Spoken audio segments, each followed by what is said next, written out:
welcome back to my film and TV channel. Hope you're all staying safe and well. We're going on to Netflix today. Yes, and it's a finale. It's a one-off film, but it's finale to a series that I really liked when it was on. So we're going to look at something called The Last Kingdom, which was a series originally that was showing since about 2015. But this is a one-off film to finish it all off. 7 Kings Must Die. So we're going to have a look at that today. Please, if you are new to the channel, push that subscribe button, push the bell notifications. Great to have you on board. Everything film and TV, of course, reviews, information, vlogs, lots of different things. So you can give us your support. It'd be much appreciated. As I'm recording this, I may hopefully be over it as you're watching it, but near to 3,000 subscribers now. So any help to the next one, on to 4,000. It'll take a little while, but if you can help me towards it, please push those buttons. If you are pushing buttons, you can press that little like button.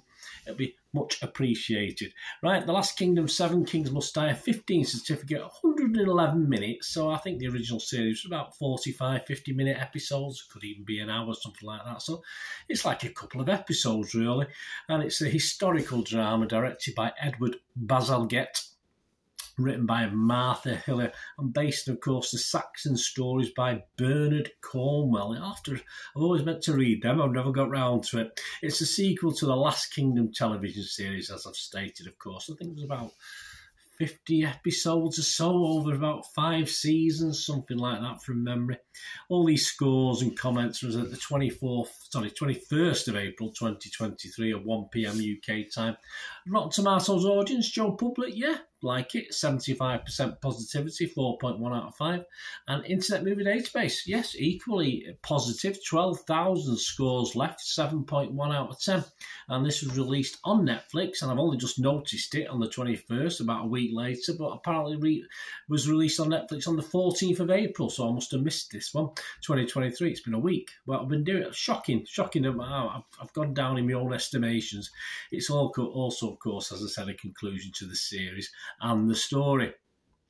And it's about, well, in the wake of King Edward's death, Uhtred of Bebbanburg and his comrades adventure across a fractured kingdom in the hopes of uniting England at last. Well, yes, it won't be the final conclusion of that, will it? We get the old Normans knocking around a few dozen years after this finishes, but hey, there you go.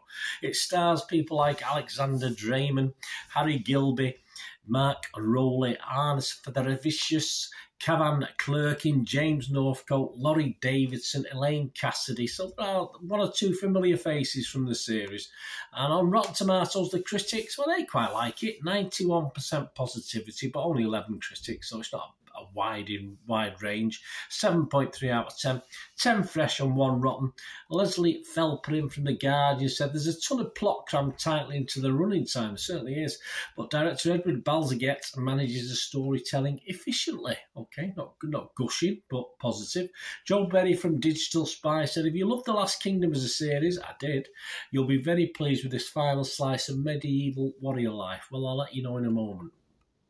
Metacritic, though, the other site we'll look at, they didn't like it so much. Only give it 48 out of 100, which isn't great, but only 6 reviews, and it scores anywhere between 20 and 70. I think the guy who gave it 20 was from the New York Times. I don't know what's wrong with these Americans. Perhaps there's no Americans in it. Perhaps they don't like it because of that. But Movie Nation's Roger Moore, he wasn't overly impressed either. We do quote Roger a lot. He said, as a standalone film, this one is about 4 kings too many to be wholly engaging. Bit harsh. Collider website's Chase Hutchinson, though, he liked it a little bit more. He said, when all the dust settles, The Last Kingdom, 7 Kings Must Die is a flawed yet fitting finale. Yeah, this serves as a send-off to Uhtred of Bebbanburg and the bloody life he did everything to find a way clear of. So there you go. Good old Uhtred. Right, my scores. Rotten Tomatoes, I would put this as fresh. Metacritic, meta-user score, I would put this as positive. And Internet Movie Database, as a mark out of 10, I'm going to give this, I'm going to give this a 6.5 out of 10.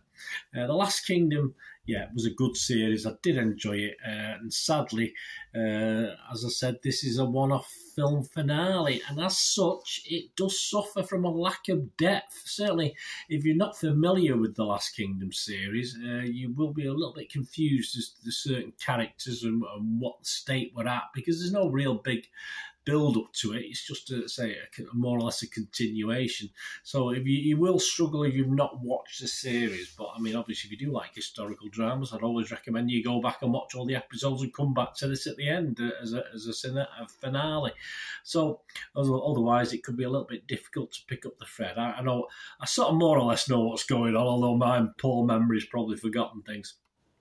But I say it's limited. That doesn't mean it's not fun. It is good. It is fun. The feel of it, it's the feel of, say, 5 or 6 episodes condensed into a near 2-hour film. You just get the vibe. You say that it does lack that depth, obviously, that the series does. It builds characters up and you get to find a bit more backstory about characters, etc. And this all seems a little bit rushed to me, as I said, they've edited 6 episodes into a near 2-hour film, and that's how it feels, which is a shame.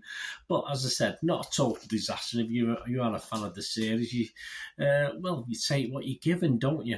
And it's great, of course, to have a hero to cheer on who stayed in the film all the way through, and of course played by Alexander Draymond as Uhtred of Bebbanburg, Northumbria. That the castle's still there as well, guys. So you can go and look at that. I only found that out at the end of this. I don't know why I've missed that castle in time. I've been up to Northumbria, but I'll have to have a look for the old castle. But the very end sequence of the film, you do get told about this as well. So anyway, it was nice to have Alexander Draymond back in that role and someone he could cheer for, basically, amidst it all.